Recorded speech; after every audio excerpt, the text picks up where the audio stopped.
Welcome to the Mindspace podcast. I'm Joe Flanders. Thanks for tuning in. I'm recording this intro the day after the midterm elections in the US, which is obviously an important moment for Americans and many people all over the world. For many of us, the results seem to reflect a troubling level of polarization in the US. But they also reflect a high level of engagement with the political process, which I think is a very encouraging sign, no matter what side of the spectrum you're on. This topic of political engagement is the theme of the podcast today. It's an increasingly important issue for me personally, because I think that engagement is an important aspect of the resilience of communities, but also the health and well-being of individuals. I did a deep dive into these issues with Kim Manning, someone who lives and breathes these issues every day. Kim is a professor at Concordia University here in Montreal and the principal of its Simone de Beauvoir Institute. After many years of research and social justice work, Kim recently made the jump into politics. She's currently running to be the Federal Liberal Party's nominee in the riding of Outremont in Montreal. And as you'll hear, she has a lot to say about how her sense of purpose and her commitment to her values has been transformational both for her and for her community. In our conversation, we talked about her personal experience with a gender nonconforming family member that inspired her to become an advocate for the transgender community. We talked about her role in supporting Bill C-16 and confronting its critics, including Jordan Peterson, the U of T professor who became pretty famous for all of his critiques of the bill. We talked about all the excitement and all the challenges of her political campaign, and how her family, her sense of purpose, her meditation practice, and even some Zumba classes help her maintain a modicum of balance in her crazy life. To find out more about Kim and her work, you can visit kimmanning.ca. That's KIMMANNING.ca. Now, over the years working as a psychologist, I've really come to appreciate that mental health is more than just the absence of disease. It also involves the promotion of the positive aspects of life, including gratitude, compassion, purpose, and meaning. And this intuition is increasingly supported by the research in positive psychology. If you're interested in this work, I would highly recommend working with an ACT therapist, that's acceptance and commitment therapy, or developing a meditation practice, of course. And so these services are available at Mindspace and at Presence. And more information is available at mindspacewellbeing.com and presencemeditation.ca. And now, here's my conversation with Kim Manning.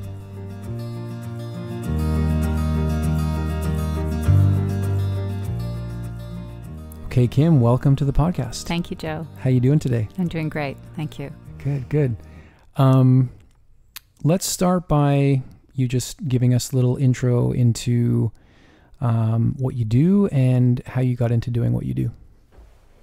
All right. Well, first of all, thank you for having me. It's been really great to reconnect with you after a few years apart, and so it's fun to get a chance to talk in this context. So I'm currently the principal of the Simone de Beauvoir Institute at Concordia University. I've been teaching at Concordia since 2004, and I was originally hired to teach Chinese politics. So my background is very much focused on not so much contemporary Chinese politics, but looking really at the revolutionary era, 1940s, 1950s. So many of my sort of formative years in graduate school and prior to that were spent in China, both doing research and language study. The last few years, however, things have taken a bit of a turn, and my own work my research and my teaching have shifted away from Chinese politics per se toward a greater focus and expression of what is one form of social action research here in Canada. And that's in part what led me to become the principal of the Simone de Beauvoir Institute 3 years ago. What is social action research? Okay, so social action research is an approach to research where you essentially know what the problem is. You know, it's been well defined, clearly understood as a pre-existing problem, often social problems.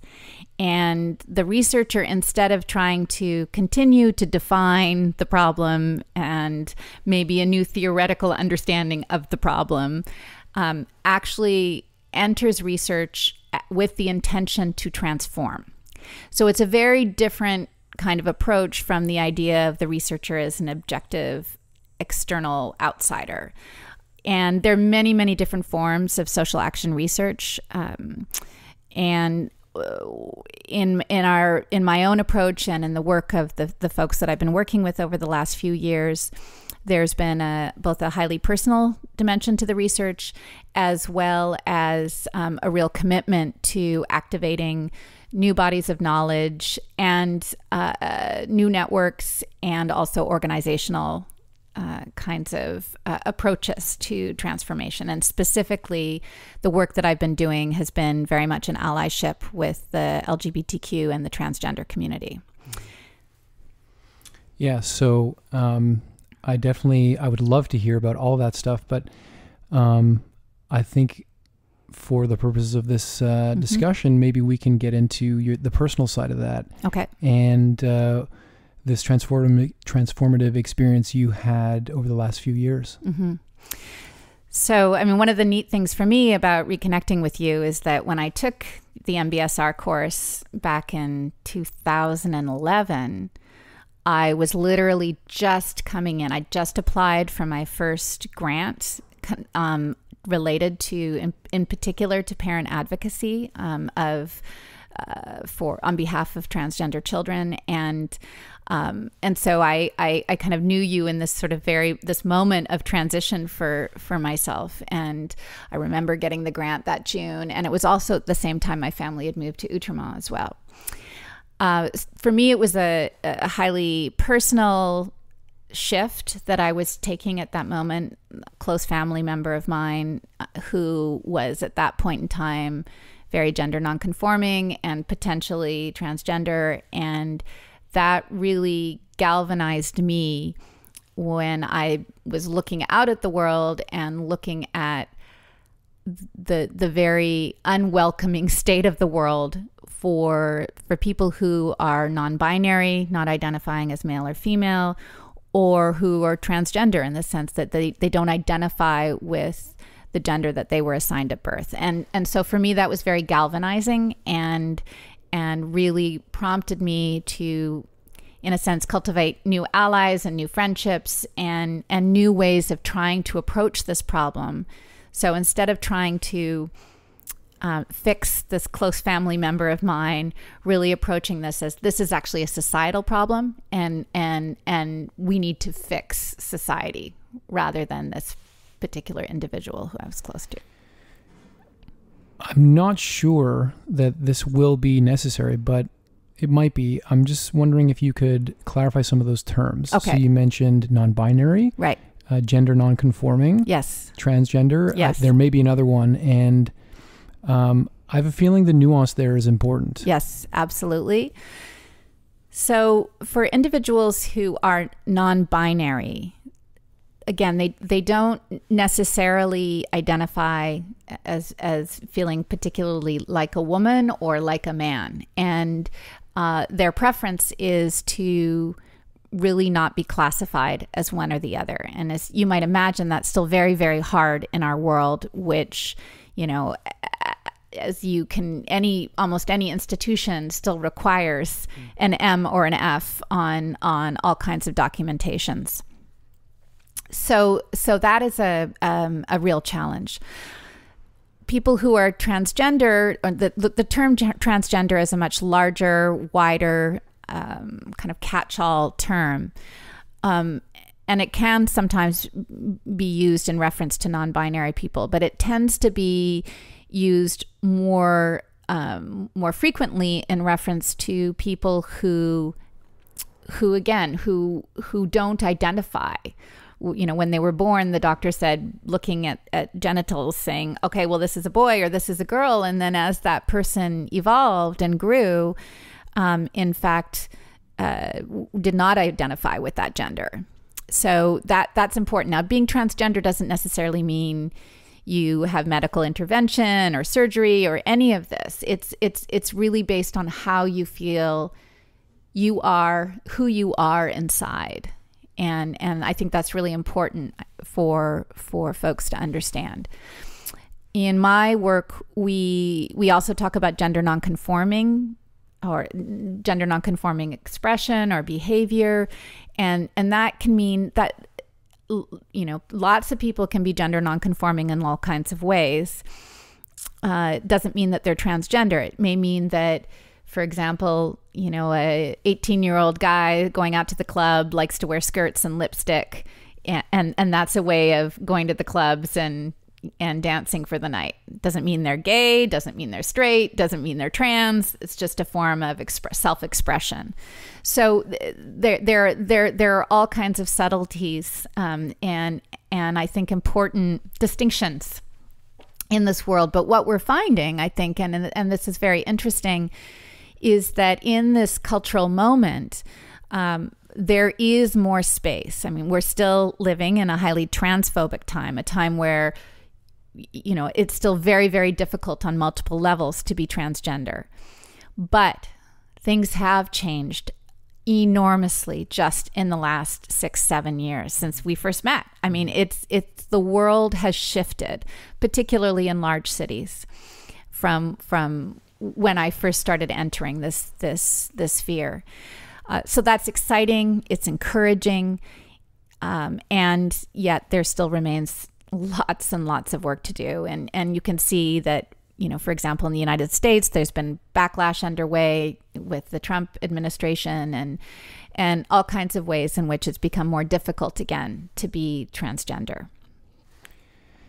So you mentioned that the approach that you're taking yourself and bringing to your research and presumably with your colleagues is to address this issue as a societal problem and not like a pathology or some aberrant behavior by the individual. Yeah. Maybe you can just speak to why that shift is important in your mind.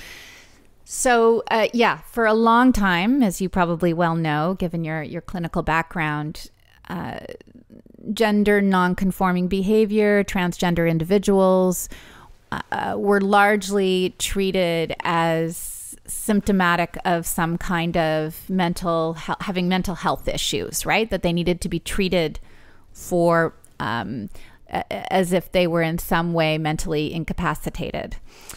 That approach, in part because of deep work by now several generations of folks in the social sciences and sociology, in the humanities as well, who have been arguing, actually, again, this is not a pathology. This is just a part of human expression, right? And we in the West have just been extremely limited in our understanding and our recognition of human diversity. So I think that's the first thing. But the second thing is because, again, my area of work and my advocacy has been alongside of and in support of young people who are transgender and gender nonconforming. And what has emerged, I think, very significantly over the last, again, 6, 7, 8 years, is a whole new body of research. And what that research is telling us is that young people who have the support of their parents and their communities, their religious communities, the people who surround them, but most importantly, the family and the parents, young people who are supported, their incidences of self-harm, suicidal ideation, and actual attempts at suicide drop dramatically. One study suggested by 93%, really, really dramatic. This is very significant because in the past, clinical researchers have looked at trans people and said, 43%, risk of suicide.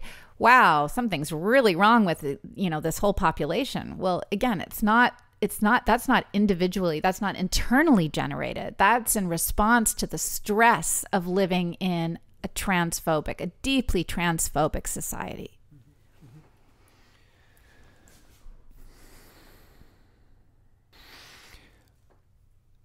So you get involved in advocating for this relative of yours. Maybe just tell us what happened there. And I think it was transformative for you personally. Oh. I'm curious to hear about how that happened. Yeah.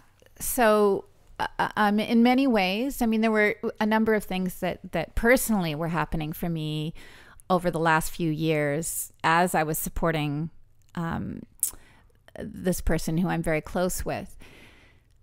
Part of it was that I, in my own research, independent of the social action research I was doing, I was also completing a major book that I've been working on for a long time on the Chinese Revolution. And in fact, my editor at Cornell is waiting for that final manuscript. I'm trying to find. So maybe when I take that leave, when I'm finally an official nominee, that's when I'll be. It's not going to take long. I just need about a month to get that done. So, but part of it was finishing that book project and really having the confidence to speak my truth, to really lay claim to an area that I'd done a lot of work in for a long time, and really have the courage just to really say, to really define and lay out how I saw this particular period and what the contributions were that I had to bring. So that was happening at the same time. I was also emerging as an advocate for this person in my life who I'm close to. And these were in some ways reinforcing developments, because I was needing to take risks to emerge publicly, and begin to hold press conferences, go to schools, give training at schools, support other people who were going through similar kinds of experiences that I was going through. Why did you have to do those things? Oh, I didn't have to. But for me, in many ways, it felt like there became a point where there were other people around me who were emerging and doing public work, and someone that I'm very close to, who actually, there was one particular moment, who was very far away when things kind of hit the fan in the media. And this friend of mine was in South Africa doing research, and it was at that moment actually that my husband and I said, okay, we're gonna step out now. We're gonna step out into a kind of a public moment. And it was actually my husband who wrote the not an op-ed, but just a letter to the editor in the Globe and Mail, kind of responding to what was happening in that moment. Yeah, what was that moment you said when things hit the fan? Well, it was essentially, it was a columnist with the Globe and Mail had misgendered the child of a friend of mine in the paper, and was making light of, not making light, but was questioning the choices that were being made about how this child was being raised and affirmed. And so Jason, my husband, penned just a short but very clear piece about individuals who were advocating on behalf of family members, particularly young family members, do not take this work lightly, right? And it involves a great deal of self-reflection, and this is not a jumping on the bandwagon. This is not because it's cool. It's these are not decisions that are taken lightly, but they were being presented in such a way that these are individuals who are jumping on some kind of pro-trans activist bandwagon, as if this is, a trendy thing to do, when it is anything but. Sure. So you kind of develop this mission in life, or you become more active in advocating. And then how does that translate into becoming politically active and getting involved with the Liberal Party?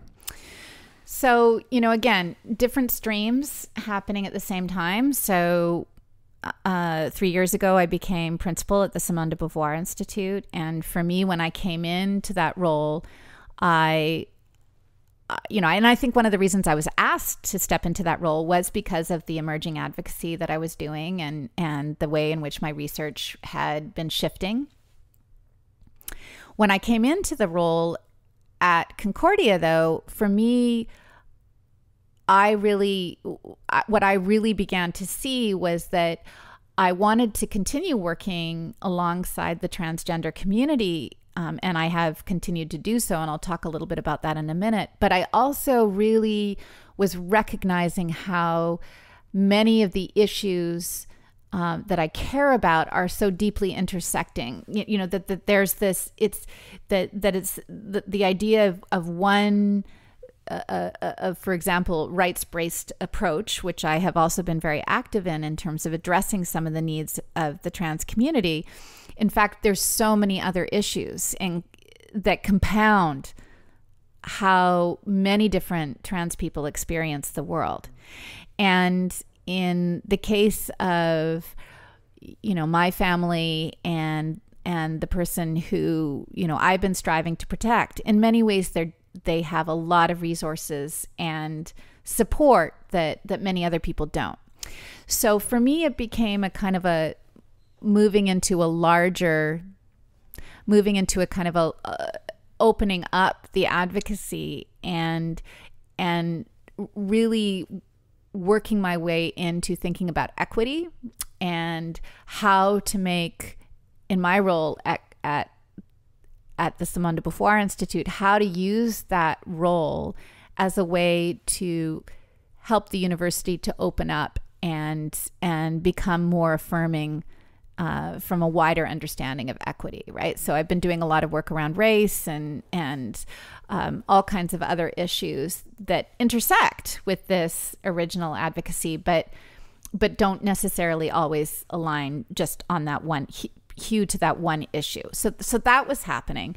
And then the other significant thing for me last spring in particular was having an opportunity to work with some key members in the Senate to try and get some major legislation approved, which was Bill C-16. And Bill C-16 was written to protect gender identity and gender expression in the Human Rights Code. So it was expanding the Human Rights Code and the Criminal Code, under what can be protected in that legislation. And for me, it was about a 6-week, 2-month period where I co-wrote 3 different opinion editorials and went to Ottawa, I think 3 times, twice presenting to different Senate committees on this issue. And that experience for me, not only presenting and actually having an opportunity to lay out some arguments in front of people who'd been opposing the legislation and opposing it for a very long time. And these are some of those people were people I'd actually written about in my academic work. So this was a very, very powerful, galvanizing moment to actually sit there and say, this is why this is important. This is how this law can help to change the way we look at other people who you say are human beings and deserve respect and dignity, but this is how it's actually going to impact them, right? So having that opportunity to make that case was very powerful. And also seeing people up close. In my case, working with a senator originally from Alberta who was so deeply invested in getting this legislation passed. And I was on the phone as he was preparing his speech, and he is asking questions and wanting to get it right and so invested in really making as powerful a speech as he could. That was hugely moving, or seeing Jody Wilson-Raybould, our Minister of Justice, the moment when the legislation passed into law by a landslide and her turning around and having tears on her cheeks, right? That that is extraordinary. It just gave me shivers to actually see public servants that invested in trying to create change. And so that's really the moment when I began to think about, okay, how can I, something I've long thought about, but never concretely in a way of, could I actually make a move in this direction? That's when I thought, no, this is something, this is where I can make a major contribution. At the risk of taking a detour or kind of introducing a parenthesis here for a second, because this is really the heart of what I want to talk about. Yeah.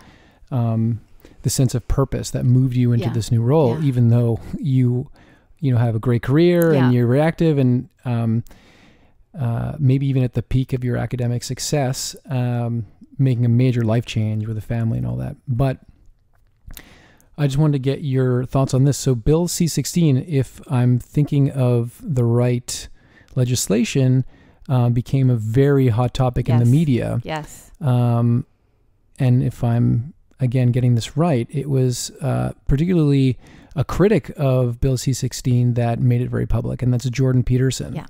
And so how are you reading what he was up to? And maybe actually, if you could just summarize, I could summarize. Why don't you summarize his position? So I'll do my best, but definitely correct me if I'm getting some of the facts wrong. So Jordan Peterson is a University of Toronto psychology professor, and full disclosure, a former mentor of mine. That's right. Yeah. And a somewhat middling academic for most of his career. I believe he's in his 50s now, but very bright and had a very sort of up and down, no, I'm not going to say that.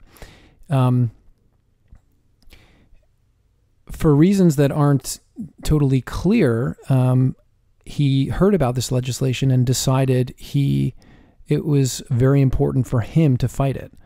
And he fought it on the grounds basically of a free speech position. And he claimed that the legislation was coercive in compelling people to use the pronouns of transgender individuals' choice. And so he felt that was unfair, and he has a very elaborate and abstract argument that it is a sort of an outcome of a extreme left ideology that is making its way into law, and he felt that was really inappropriate. Yeah. So I don't know if I've summarized that correctly, but I'd be very curious to hear your point of view on that. Okay, sure. Well, yeah. So first of all, I've never met Jordan Peterson, and I actually have not read, for example, his most recent book or his academic pieces. So all I've seen are snippets here and there in the context of short media sound bites and some of what he did in the Senate, for example, because he presented a couple of weeks after me in the Senate. And I will also say, that he's somebody with a strong Jungian background, right? And I mean, that Carl Jung's work actually was hugely formative in my own psychology, if you will. And so it's somewhat not humorous, but I see there's something about me where I think, oh, that's interesting that he could end up there and I could end up here, right? And thinking about meaning and purpose and all of that. So I think the other thing too that's interesting here, and I'll a couple of other parallels. So some of the things I've read about him are that he's done a lot of reading about Soviet propaganda and ideology, and he's Chinese as well. And so he's extremely wary of these kind of leftist movements and the overriding of the individual liberty, I think, and that's a core concern of his. And quite frankly, it's a concern I share, and it's not one that I take lightly either. And it's not one that I want to easily dismiss, right? I mean, I'm a student of Maoism. I've spent years studying Maoism. And not just, secondhand. I've interviewed people, I've read archival documents, I've been steeped in that world and in the propaganda of that world and literally how people saw themselves and others in the context of that highly ideological period in time.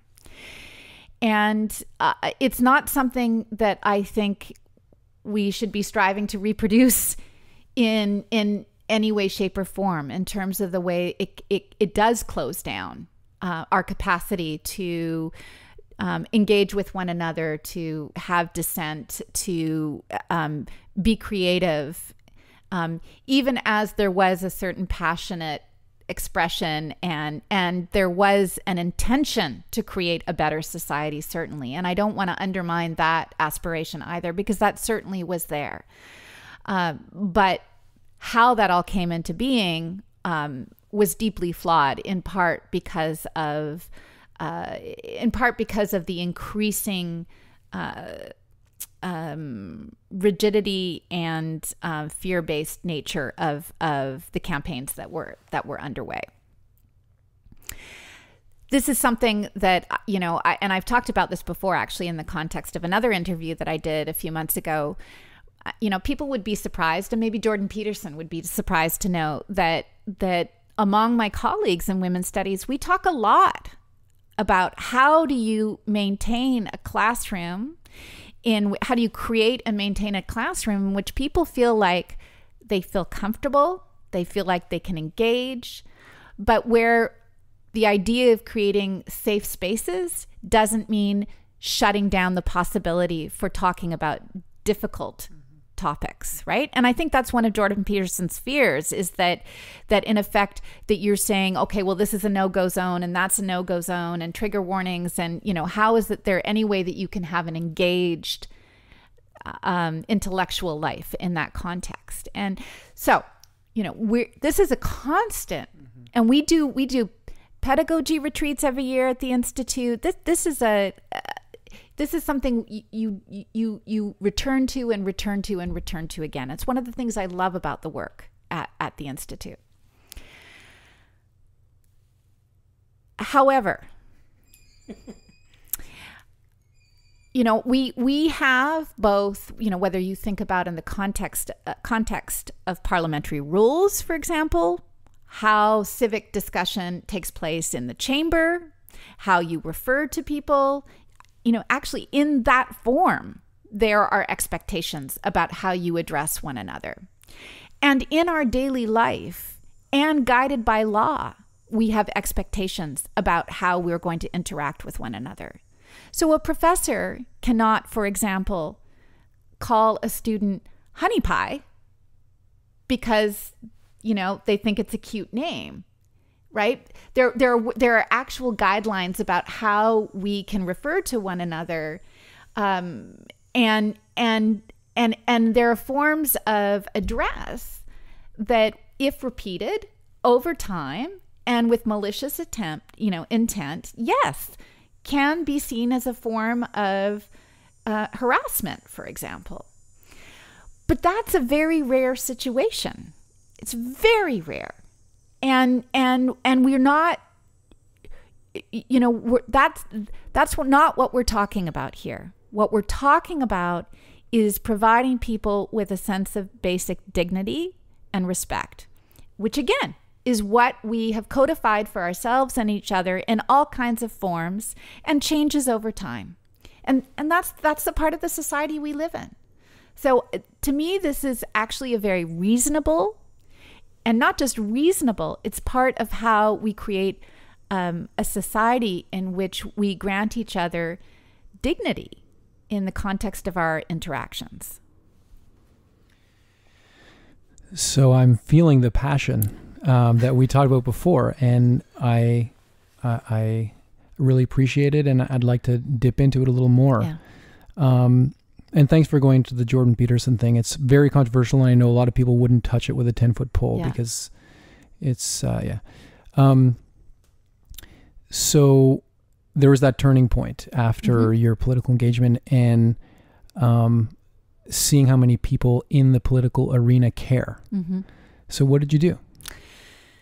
Well, I actually...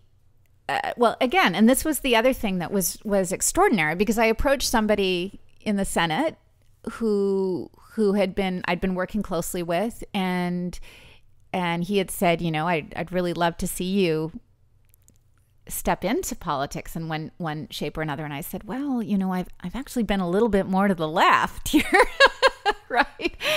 And he was like, well, I'll introduce you to some people I know in the NDP. I don't care which party. I just want you to get in there and get involved. That for me was also mind-blowing, because I didn't expect that to hear that from somebody who'd been committed to one particular party for a long time. So, but I did take time. I did think about, okay, where do my values align? And where do my values, which party is it that my values align with at this particular moment in time? And for me, both in terms of seeing the MPs that I was getting to know, the members of parliament that I was getting to know in the Liberal Party, and the kind of work that they've been doing, whether on LGBTQ issues, whether on housing, on the environment, on a whole array of pieces. I recognized that this is a place, these are people with whom I can work, and with whom I can work productively, and who I can help to realize a more progressive Canada. And that's my goal. That's my goal. And so ultimately I said, okay, I'm gonna do this. I'm gonna take out a membership in this party, and here I go. I'm gonna dive in, right? I'm gonna actually take this leap and see it, But but let me backtrack a little bit more too, because it wasn't just the people. So that was a big part of it, the policies that are underway. But I have to say, the other piece for why now is that it's my riding that has opened up. It's where I live. It's where my family and I moved to when we needed a good place, a place that was going to be accepting and create room for us in our own diversity. And so for me, despite the fact that I'm an Anglophone. I'm originally from British Columbia. My second language is Mandarin. And while I've been working very hard on my French for a long time, it's my third language. Despite all of these things, I said, okay, you know what? Now is the moment. This is my riding. These are my people. This is the moment. So you're running to represent the Liberal Party in the riding of Outremont. Yeah. In the special election coming up. Do I have that right? In the by-election. There'll be a by-election probably in 2 or 3 months. Okay. Yeah. And so what are you doing to prepare and campaign for that race? Yeah. So, well, first of all, I'm preparing right now for the investiture, for the nomination to become the Liberal Party's nominee here in the riding. So that's the first step. And that is, actually, and I've just passed the 6-month mark, really, from when I publicly declared that this was something I was going to do. So that was late February.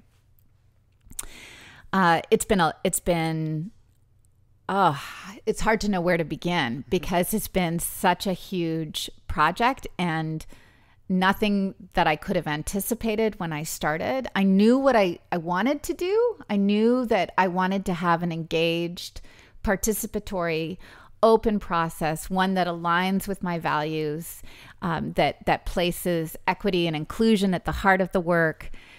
But I didn't know how do you do that? How do you do that when you've never been a candidate before? have never been involved in a campaign before. So even though I've studied political science and in particular gender and politics, most of my adult life, I hadn't the experience coming in, either the party experience or the actual campaign experience. So we basically started from scratch, right? And have been building a team that in a sense has usually included between like a core team of between 10 and 15 people, depending on, what various commitments those people have at any given moment in time. We have been onboarding then all kinds of other people in all kinds of different ways, whether people have been for a lot of the early months we were hosting meet and greets, one of which you attended, right, where it's an opportunity for me to say, this is who I am and this is what I'm trying to do, and could I have your support? Would you consider becoming a member of the Liberal Party and supporting my candidacy? Because in a sense, I've had to build my own Liberal Party in the riding, right? I'm new to the party, and that so it has meant that I've literally had to start from scratch. So early days with the meet and greets, but now. A lot of my work is in the neighborhood. So first of all, the riding itself is extremely diverse. 25% is the neighborhood of Outremont, right? 25% is the neighborhood of Mile End and a little bit of sort of Northern Plateau. And then 50% of the riding is Côte des Neiges. And Côte des Neiges being an extremely diverse set of neighborhoods in its own right. Half of the riding made up of immigrants, and half of those immigrants are new arrivals. So a very from all over the world.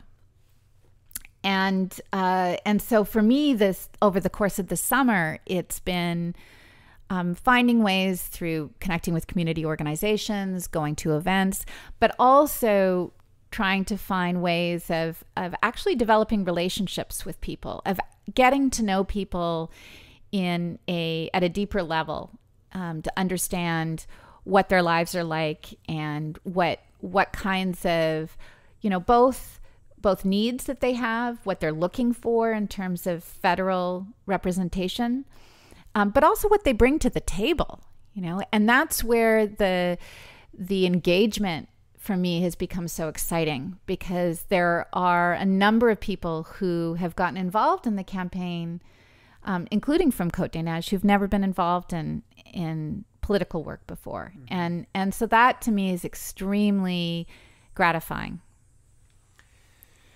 You used this phrase before, like a few moments ago, you were looking for a party that aligned with your values.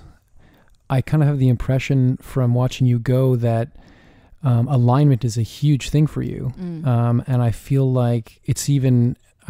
correct me if I'm getting this wrong, but it's even in the sort of a signature for your campaign. It's like leadership with heart or something. Yes. Yeah. Like you're pursuing these ideas, but they're not abstractions for you. This is like to the core of who you are. Yeah. And they're very relationship based. Right.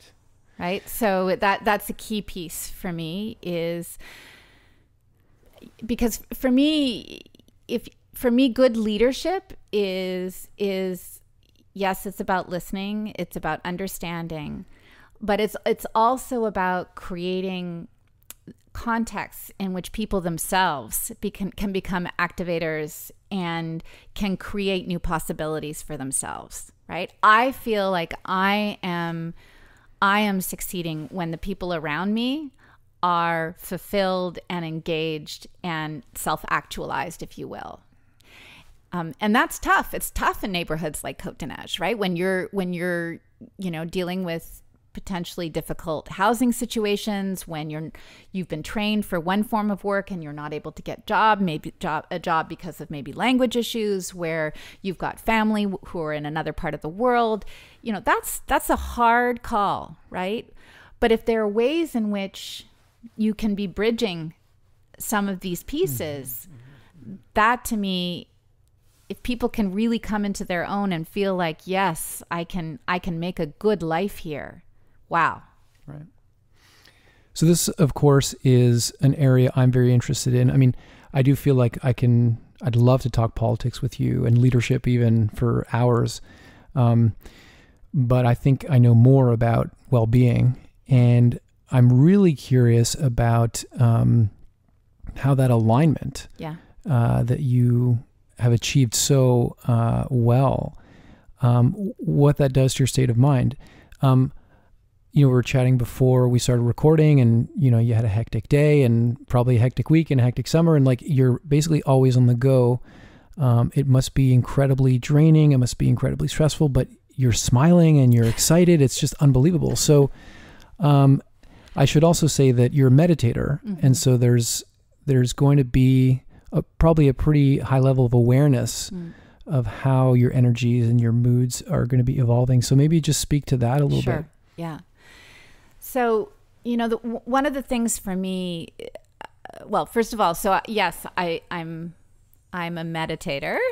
I'm also somebody who has developed a much deeper yoga practice over the last 3 years, particularly since I've begun my work as principal of the Simone de Beauvoir Institute. That embodied practice has been really, really key for me, given the high level of sociality that is involved in my work. Being able to meditate and practice physically in the context of yoga has been really, really key. There was a moment, 2016, when I became very involved in a campaign on behalf of Homa Hudfar, who was imprisoned in Iran at that moment. And I became engaged in some of the work liaisoning between the university and what some of the family were doing, and trying to create some real momentum behind a public push at that moment in time. It was a period of about a month where it was very, very engaged. It was an emergency, right? And basically, we'd been told that Homa had been taken to the hospital, that she'd collapsed. We did not know if she was going to survive her ordeal. But I remember going to the yoga studio, still at that point in time, 2 or 3 times a week, and that the yoga itself allowed me to replenish and maintain my energy during what was in effect a crisis, right? Like that was a crisis. It was, nothing was more important in that moment than getting Homa home, right? Now, the alignment, it's easily thrown. There's no question, right? And I think one of the really interesting things for me, so yes, meditator, yes, yoga. Also, I spent many years, 25 years, I kept a daily journal, right? I've got boxes of these journals. So for me, the reflection and thinking through and processing and the Jungian connection, I've got dream journals, has always been really critical. The thing with the campaign is that you have these soaring highs and these crashing lows. I mean, you can literally go from 1 hour feeling like, oh, we're making great progress.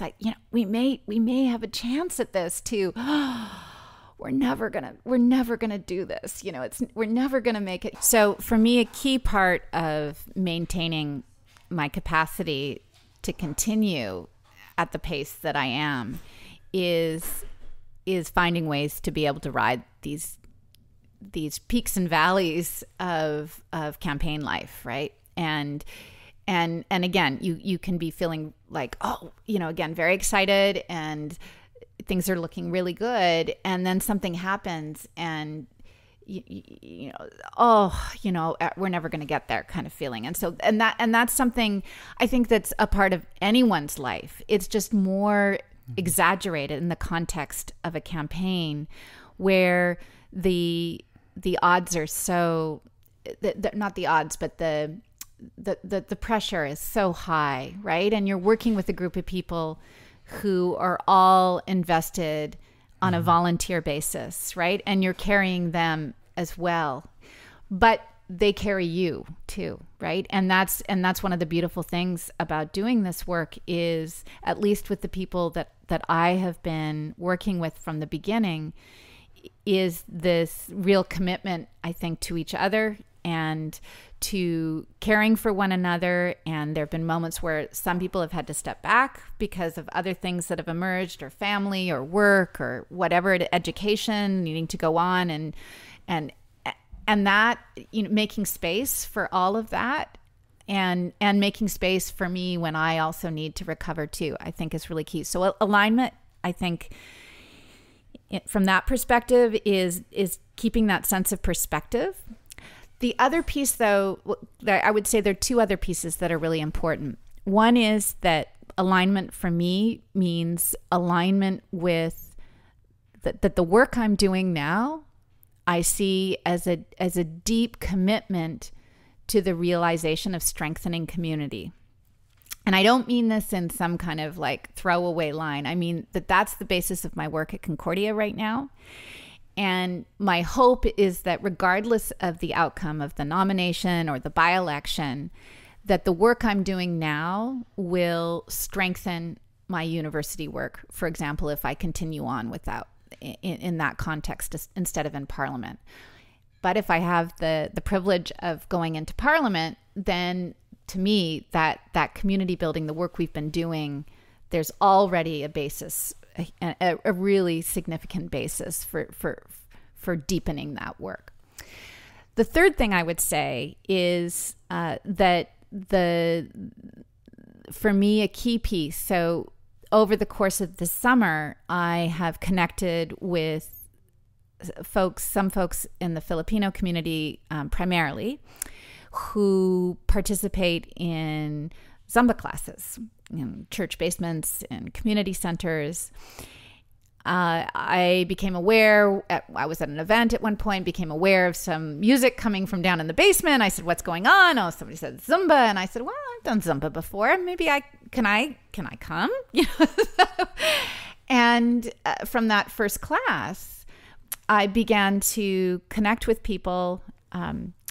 These Zumba classes are small communities in their own right.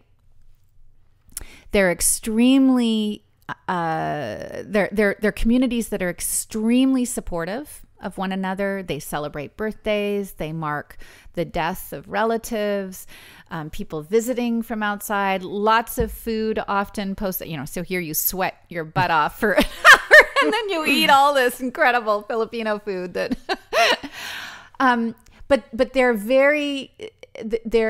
they're truly strong community ties that are forged in the context of that.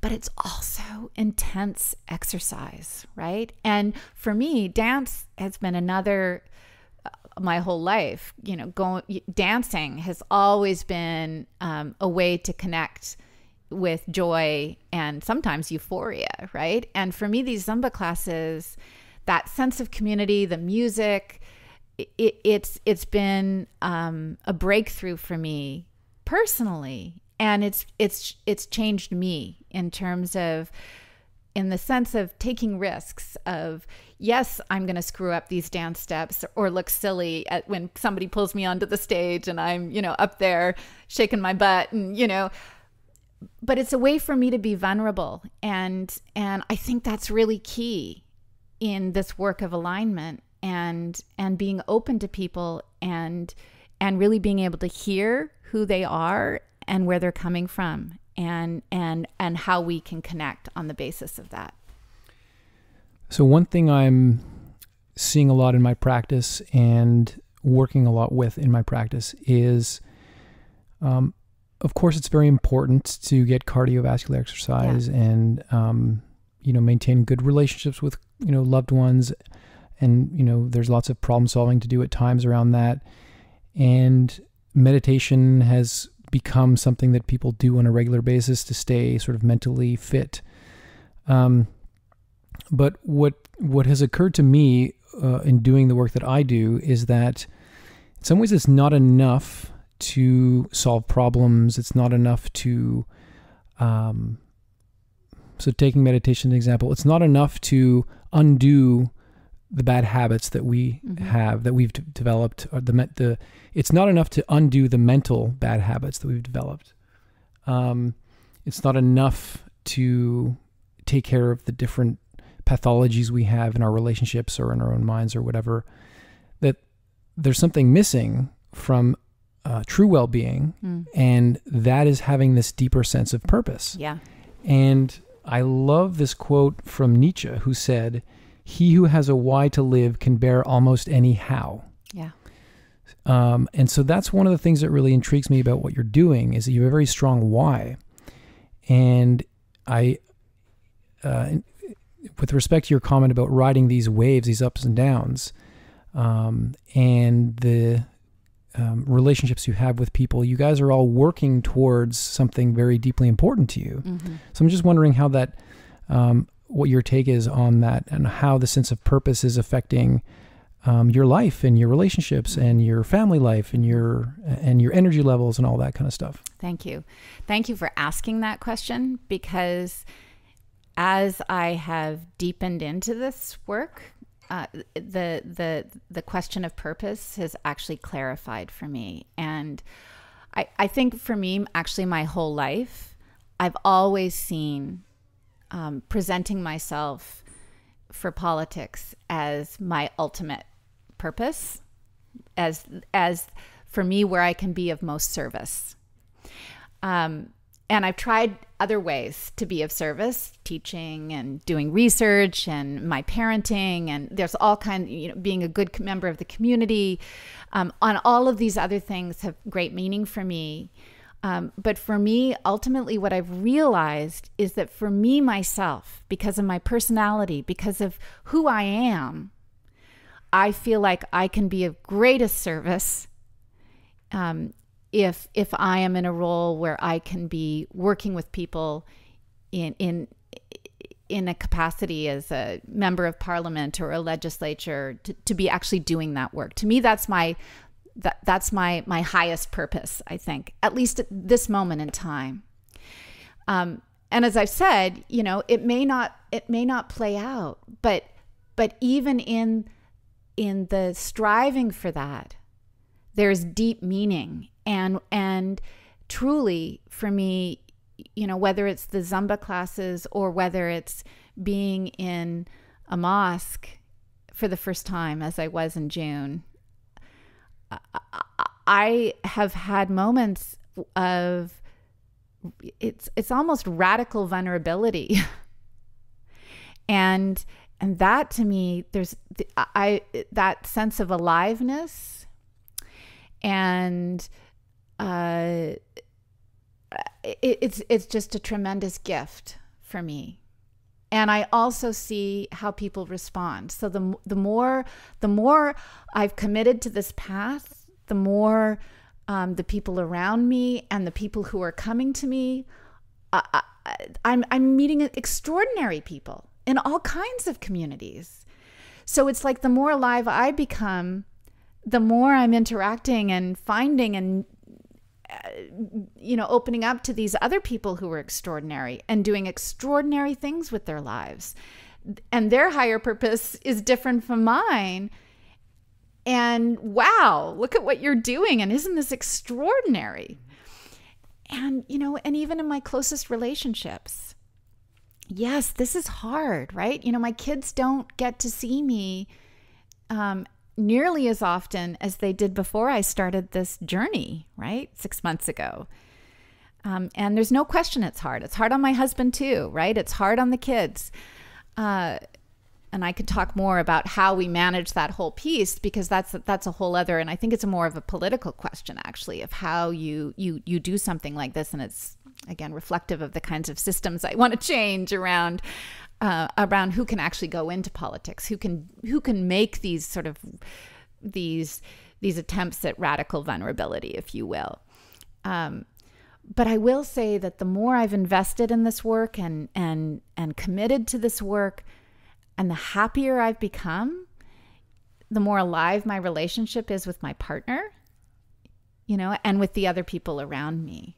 And I know in some ways that doesn't make sense in some ways, but it also totally makes sense.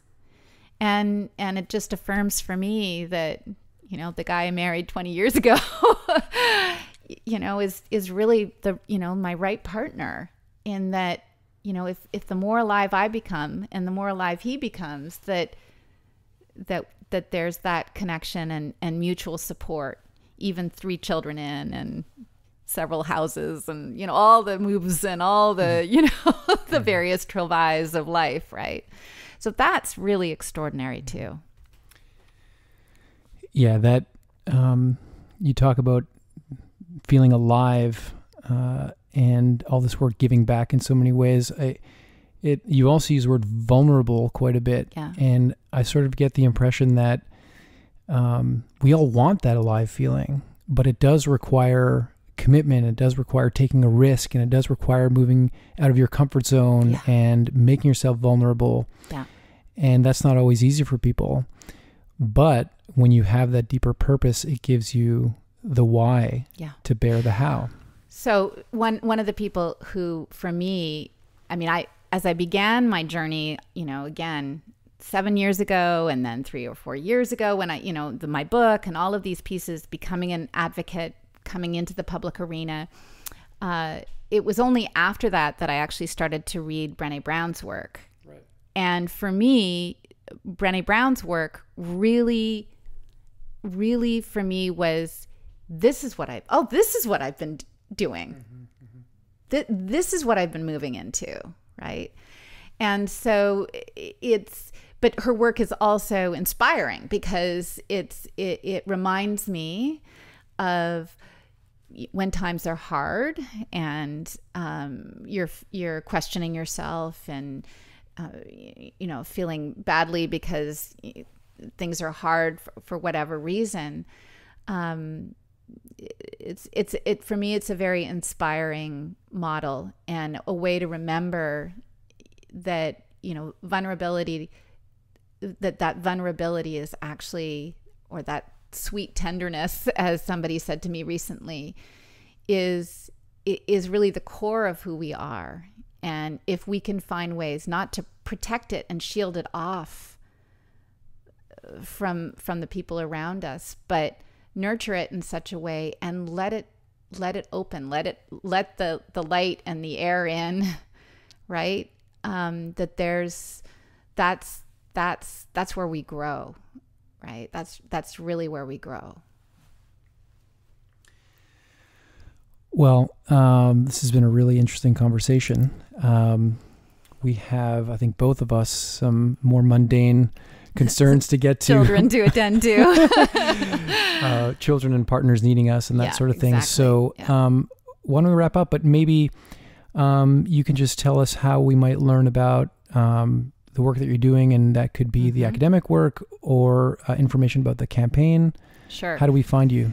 So different pockets of work, but at Concordia, I'm still there and until I actually achieve official nominee status, and continuing to do work around transforming Concordia into Canada's first feminist university. So any listeners out there interested in that work, get in touch.